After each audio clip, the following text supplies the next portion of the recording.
thing they do is he gives you a glass of wine, and then you're walking around This the is store. part two now. Then you're walking around San Carlo Deli, you know, drunk off your ass, and then you think you can afford it. That's their MO, you know. They give you a glass of wine as you're walking through, and you're buying the Stella d'Oro and the Danasi coffee and the bacala and the whole thing, and you're thinking you can afford all this shit because he just got you drunk. Right. You know? Good way, yeah. Yeah. A friend of mine, John Margot, I don't know, do you go to the feast? Oh, I go to the San Gennaro Festival in Hollywood. Yeah, right. Jimmy Kimmel, I love it, love it. 'Cause- I've been every year, 6 years since I've been back from the East My Coast. friend won 2 years in a row, he calls it sauce, John. Good for him. I'm glad. Yeah, I don't want to yeah. have to hurt anybody. But, what's his name? Downtown, oh, God. What is it? Melrose. It's on Melrose. Frankie's on Melrose. Oh, Frankie's, okay. He's the president. He runs that. He's Oh, from nice. Mulberry Street. All right. originally. Oh, wow. But they have the best food, seafood too. If you ever want to. Oh, and my favorite pizza in LA is Vito's La Cienega. I'm just going to give my buddy Really? Vito a plug. Okay, yeah. And he does the San Gennaro Festival every year. Oh, yeah. Yeah.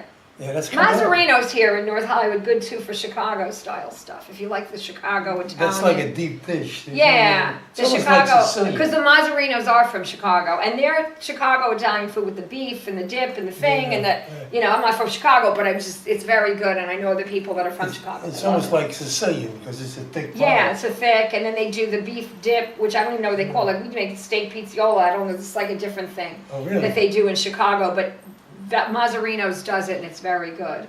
Oh. So, and then for your upscale Italian food, Cafe Fiore, which I'm there every Saturday night pretty much, owned that by where you Severio. No, I'm there eating. I'm performing my seafood diet act, seafood and I eat it.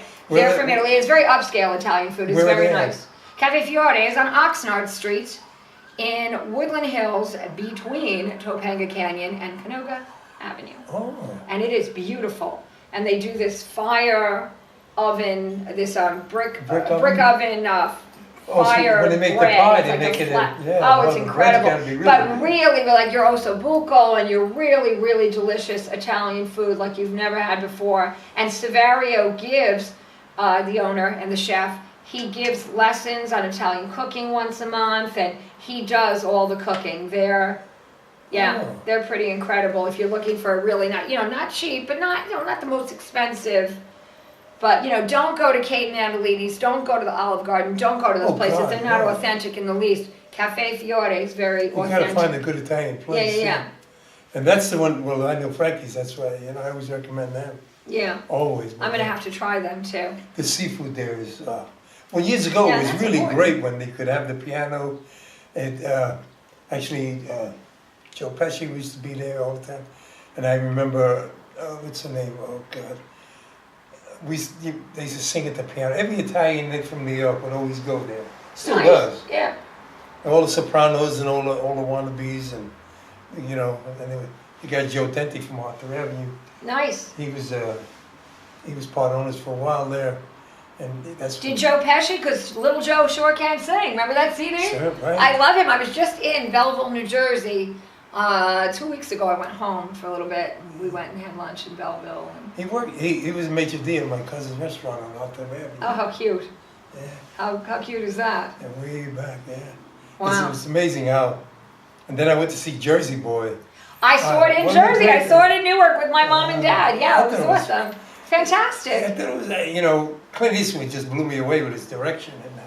Yeah, I mean, it was just, he caught the moments. I said, he sure did. And if you saw the play, because I saw the play out here actually, Pantages Theater, and I remember thinking when I heard the movie was going to be made, I thought, I wonder how he's going to turn it. It was very theatery with the way each of the four seasons comes forward and tells their version of the story as spring, summer. And I thought, man, how is he going to transfer that to film? Because sometimes you take a theater piece that is very theatery, and you try to put that on film, and it isn't always, it doesn't always work terribly well.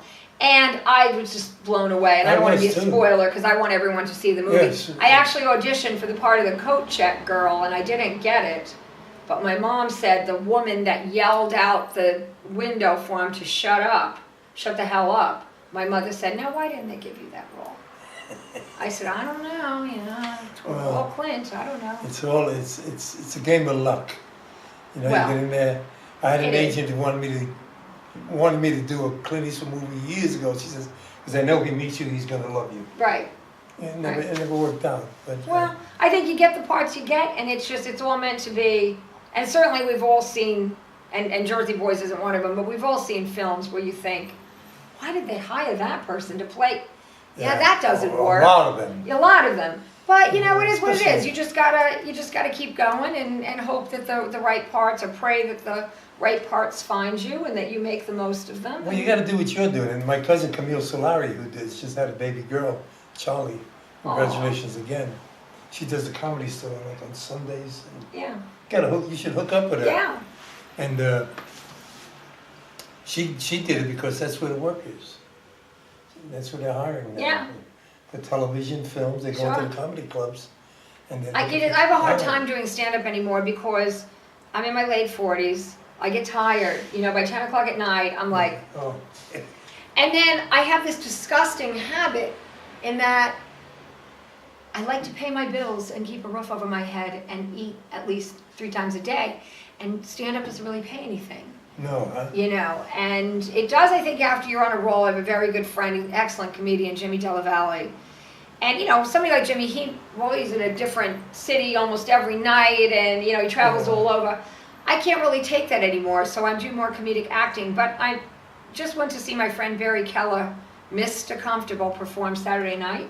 And I said to Barry, you know, maybe I'll get back into it because it couldn't hurt, you know, and if I can go on early before I'm a zombie, although maybe if I get up there and I'm a zombie, maybe that'll get a laugh, I don't know. You never know. May have to get back into it. Well, Camille produces a lot of the shows too. Mm-hmm. Oh, it's awesome. Yeah, she does Yeah. Flappers, I think. Yeah, she just had a baby, so But she's back. Knowing Camille, she'll be out there next week. strap that kid on her back like they do in the fields back in the old country and get out there. Well, she was out there just before she had the baby. Yeah. Well, that's a little easier because you know where the kid is and you don't have to hire a sitter. She was on, what's his name? His show was just canceled. And then if her water breaks on stage, you know, Oh. physical comedy's very big. Big. And yeah. Well, yeah, that's good. But what else do you do now? Do You know, I have a lot agent? of passions. I do. I'm with the Brogan Agency. Hey, Sean, that's my agent, Sean and Jason Lockhart. Sean Brogan, Jason Lockhart. I have an agent. I don't have a manager. I am currently looking for a manager. I had a manager for many, many years, and he passed away, sadly. And I haven't replaced him since, but I am looking for a manager at this point in time. I think managers are the best way to go to the I think so too, and I love Gisela Schiffer. I don't know if she wants to be my manager, but I don't know if she's looking for anybody new, but I love her. I know she's very good with a lot of her talent, most of her talent. Raves about her that I know. I don't know all of her talent, but the few people I know that are represented by her management company are very happy with her. But I have a lot of passions. I try not to just let acting define me, because I think that gets boring. You know, I mean, some of the things. Let's talk about pet peeves of casting directors. There's a lot of them. We're talking a scroll, but I think one of the top pet peeves is when you get into an audition room and they're setting up and, you know, getting ready for you, and they say something like, hey, you know, tell us about yourself. Right. And what's the big pet peeve is, well, I'm an actor. Well, of course, they know you're an actor. They knew that when they called you in. Well, I love to sing, and I love to dance, and I do stand-up, and I love to write. And it's like, okay, they know all that. They don't want to hear that. They can see that on your resume. Tell us something we don't know about yet. Tell us something we never guess. I you do. know? Yeah. When they asked me that question, I remember Walter Hill asked me, do you have any good photos on you? I said, yeah, the post office. Yeah, there you go. There you They go. asked me, they asked me, what about you? I said, well, I did 16 years. You know, I was an Attica, sing. I was arrested. You ever see the movie The 7 Ups? I have not, but what an interesting There's a title. movie. It's about an organized crime task force in the Bronx. Those are the guys that arrested me back in the 70s. Nice. My friend Richard Lynch, that was his first starring role. And we used to laugh about that. I said, them are the guys that got me. You know, so I was away for organized crime myself. They love that. They do. And we got a reaction from outside. No, they love that. You know, I've been married 4 times. I have 3 kids. I was a nursery school teacher for years. I still love kids. I was a foster parent for 3 years.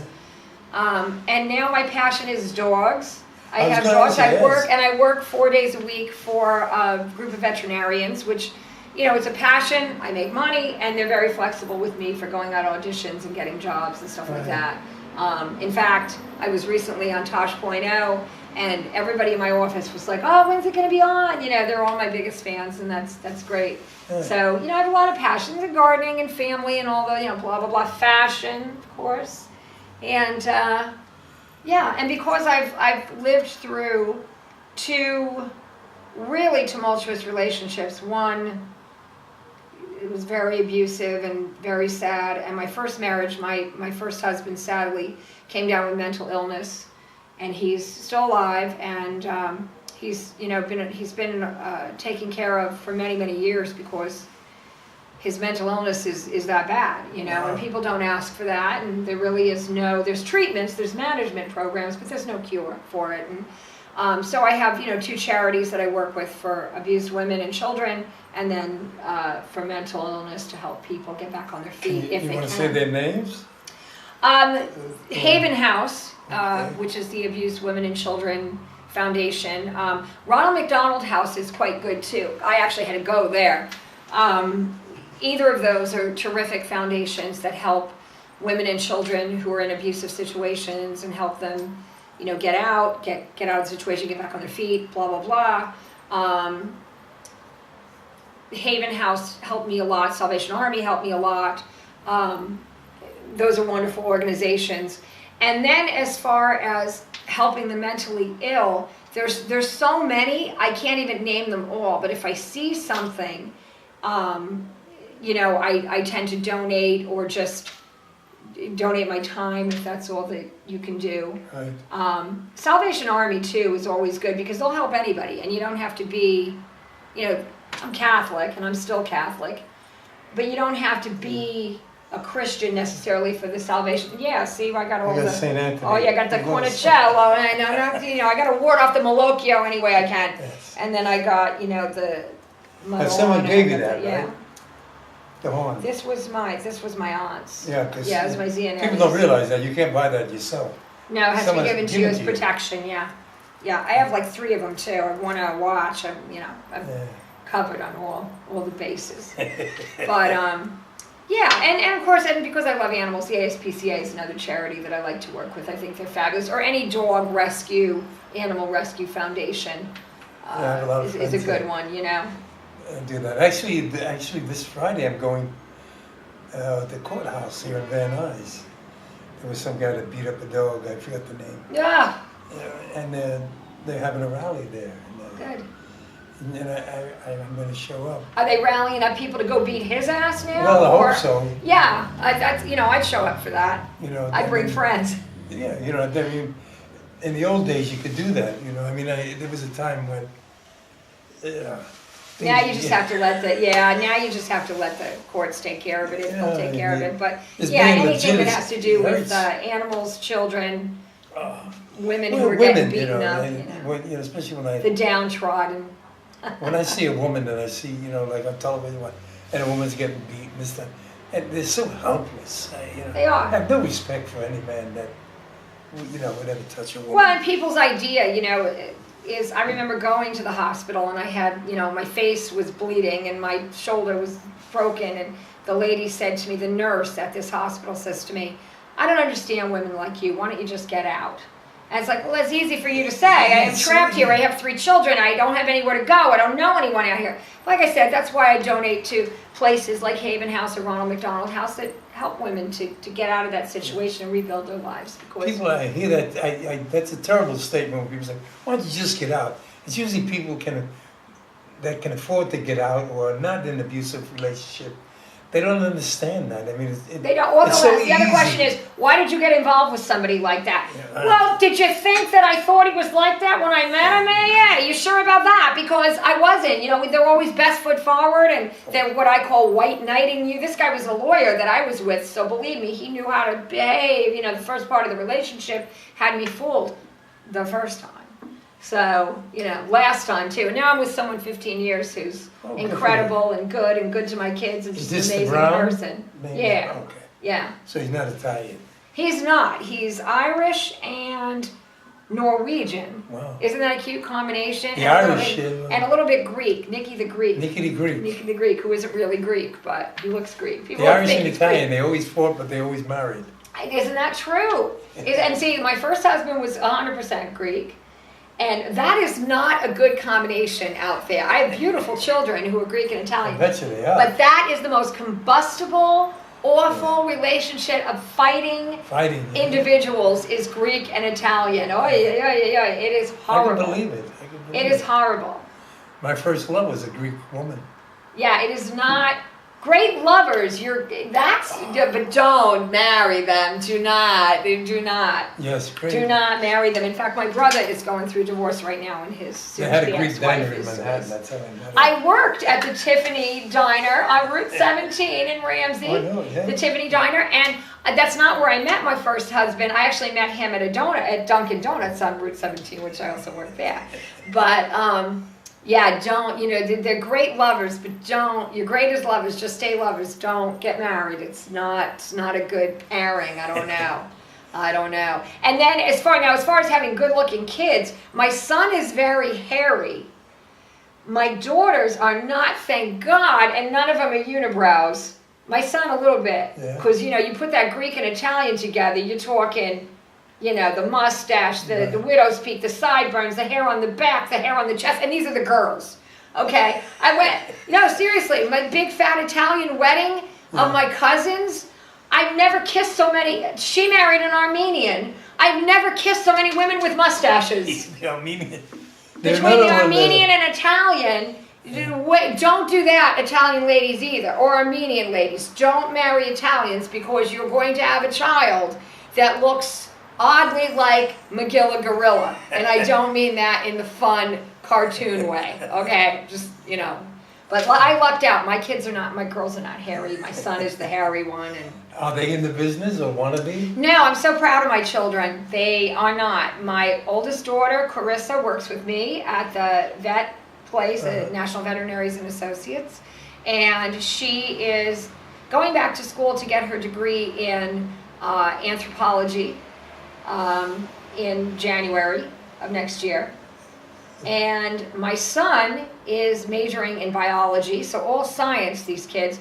Now my middle child, my daughter Jazz, has a bachelor's degree, mommy is so proud, in psychology, and right now she is working in real estate so that she's already had a couple big sales, and she's going to go back and finish with her master's. But she doesn't want to be a psychologist or a psychiatrist, because she said even when she was going to school, and she studied in Malaga, Spain, and at Cal Lutheran and out in Moore Park, people used to come up to her and say, "What are you majoring in?" And she'd say, "Psychology." And they'd say, "You know what?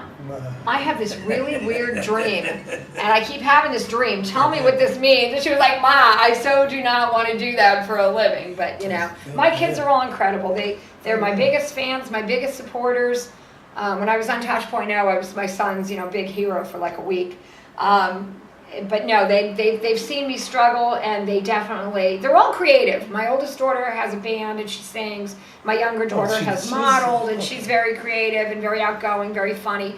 And my son plays guitar. They're all creative, but they don't want to get into the arts as a living. They're smarter than me.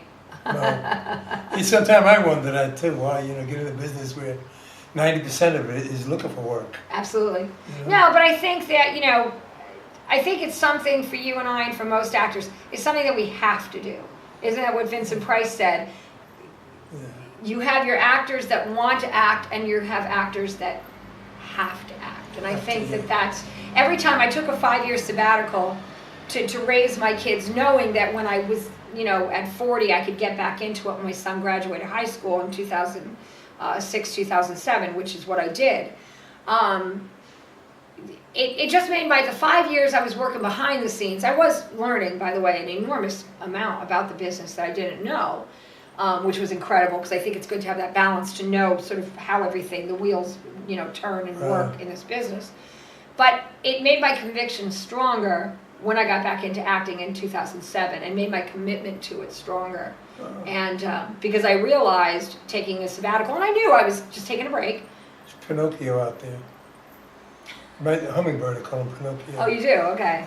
Does he lie to you? Okay, so I just think, it makes you, when you're a person that has to do this, that you have this is your passion, this is in your blood, and you have to do it. Well, you sound like it makes it's your conviction, passion. yeah, it makes your conviction stronger, I think. Yeah. Oh, But it good is for you. hard. You do have to have a way to pay your bills that you don't mind doing. Unfortunately, you have to pay the bills. Yeah. Okay, on that note, I just want to put a shout out, like you were talking in the first show about, I highly recommend Salome Jens for any actor out there Salome, I'm coming at you. who wants to study. She's the best. She's, 25 Hopefully years she's a Lee patient Strasberg. woman. Very patient and very talented. She's my idol. Anyway, and I That's want to thank wonderful, you and for I coming remembered on. her from, and I know she's had many, many parts since then, but Harry Hauptman, that was Mary the Hauptman. worst, that was the first time, that was the very first time I saw her and get stuck. That's how And good thank she was. you. Method Actor Speaks. If you want to come on and get in touch Thank with you, me. John Scolari.